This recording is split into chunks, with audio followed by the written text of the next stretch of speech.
What's up, everybody? Flying Scorpion here, and today I'm going to talk about Path of Exile. I started playing Path of Exile in closed beta around 2012, maybe 2011, and I found the game was pretty cool, but it didn't exactly give me what I wanted. I wanted a real spiritual successor to Diablo 2.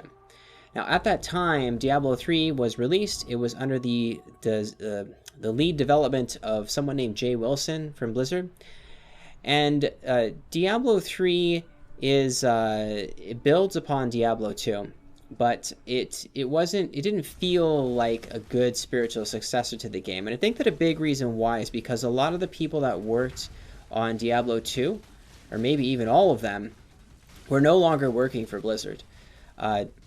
Blizzard North was the company that worked on Diablo 2, and they sort of left the company. Whatever their issues were, I don't know, but they quit their jobs.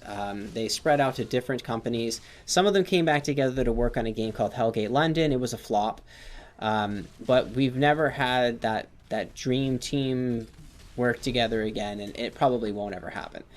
I think there's another game that hired the same music guy from Diablo 2. It's on Steam. I forget the name of it, but point being, there's been a lot of Diablo 2 clones over the years. Some more or less successful than others, and Path of Exile is really the giant. It's the big, giant Diablo 2 clone.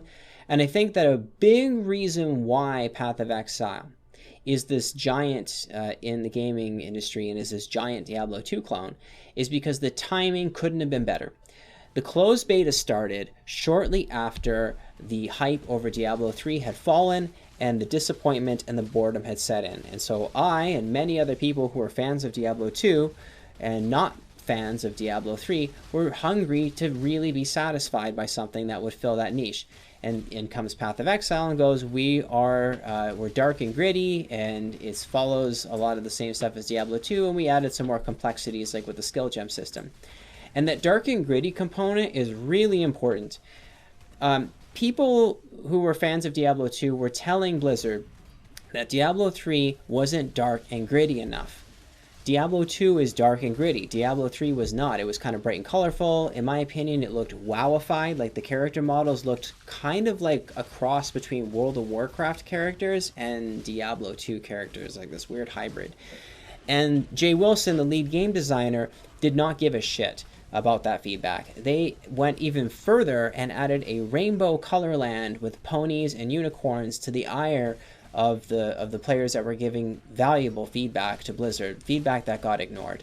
So as we've seen over the years since then, Blizzard has been slapped more than once for not listening to the feedback of their players and being out of touch with what the gamers actually want. So like when Diablo Mobile was released, that was horrible. It was like a PR disaster. We don't have any plans at the moment to do PC. Do you guys not have phones? Yeah, you guys all have phones, right? And it's becoming very apparent that that company is being run specifically as a business to make money. Diablo Mobile will probably make them lots of money, and that's their bottom line. And it's its own thing. So I don't want to talk too much about that. Let's get back to Path of Exile now. So Path of Exile was dark, it was gritty, and that alone, and the fact that it was a different company, and it was this indie company, like 14 or 15 people based out of New Zealand that were really big fans of Diablo 2, it just worked out really well. So a lot of people backed the game. I was one of them. I backed the game. I got into the closed beta, and I enjoyed it. It was pretty good. There wasn't really a whole lot of content back then. I think they only had Brutus. I think that was like the only boss fight. And, I liked it. I liked the slower pace of it. I really did. Over the years, the game has gotten a lot faster. But I will say that even though there's some things that I'm not a huge fan of, like I'm not a huge fan of power creep, I'm not a huge fan of being able to just press a button and delete all of the enemies on my screen. I like to actually have engaging back and forth conflict with the enemies. That's what I prefer to do. I can say, though, with great confidence that every time I've come back to the game, every time I've come back to Path of Exile after taking a break, the game is better than it was last time. They've added so much quality of life improvements. They've like just recently they made it so that when you turn off and on your auras, you don't have to wait for your mana to regenerate to turn your aura back on again. That's so nice. Unstacking objects is easier and lots of little things. They've also added way more supports in the game to make almost any kind of build viable.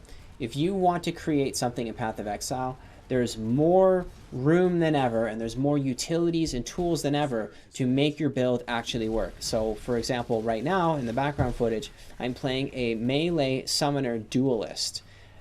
So I summon all these little minions, and I fight alongside the minions, and thankfully, there's a lot of stuff in the game that empowers me to be able to play a character like this, even into the late game, and do reasonably well.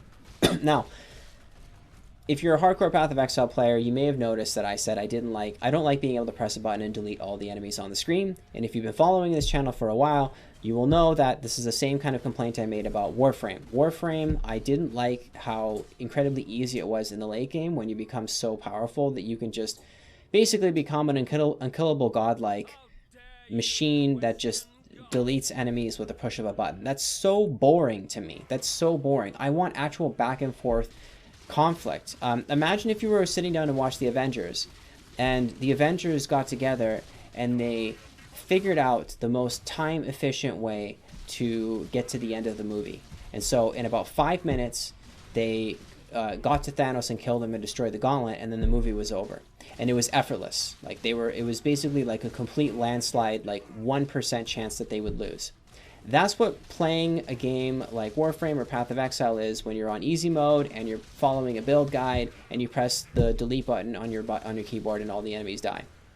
That's not interesting to me. I want back and forth conflict. So the same is true for Path of Exile as it is for Warframe. You do not have to follow the meta. You don't have to follow a build guide. And if you want to create a build that's, weak, you can make a weak build and have an actual, chance of dying. And I love that. Last night I was playing with my girlfriend, and we were doing a labyrinth run. It's one of the things that you do in the Path of Exile. And we had to start over again a number of times from deaths due to traps. The traps were killing our characters. Now, my character's super powerful, but I've died to the traps a number of times in that. And I like that. I like that. And it's one of those things where, in my opinion, victory doesn't feel good if it's guaranteed.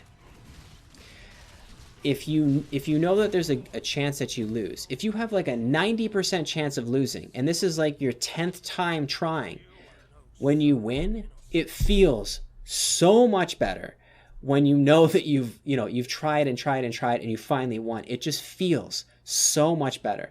Now, I mean, you can end up getting frustrated and it might just feel like a relief, but even then, I think it's more exciting than knowing you're going to win guaranteed. So enough about that. I'm playing a character that is not a super powered monster that just instantly kills all the enemies on the screen. I'm enjoying my time in the game. And I'm after 8 minutes now. So I'm going to talk a little bit about some things about Path of Exile that are similar to Warframe, because I know there's a lot of people who subscribe to the channel from Warframe, from my Warframe videos. There's a lot of crossover between these two games. Now, one of them is like a sci-fi space ninja shooter game, third person, and the other one's an isometric medieval hack and slash kind of demonic kind of game or whatever. So the theme is different, but there's some really interesting similarities. They're both free to play. They're both some of the most played games on Steam. The pay stuff is almost entirely cosmetic, although there is a little bit of efficiency, like saving time on this or having a little more storage capacity for that. But I think the big one, the one of the most important ones, if not the most important ones, is the sheer complexity and available options for creating character builds. It's one of the best things about games like Dungeons and Dragons, for example, or Warframe or whatever games, is that there's tons of options in terms of weapons, abilities, different character classes, synergizing your abilities with other players, having pets or companions and summons and minions and so many things you can put together that you can really make your own build. It's one of the reasons why the iPhone was so successful. It's called the iPhone or the iPad. It's because it was yours and you could customize it the way that you wanted to. And these games are just like that. Your character is your own, and you can customize it the way that you want it to. And if you want to customize your appearance, you got to spend that moolah, and that has proven to be a very effective free-to-play game model in terms of making money.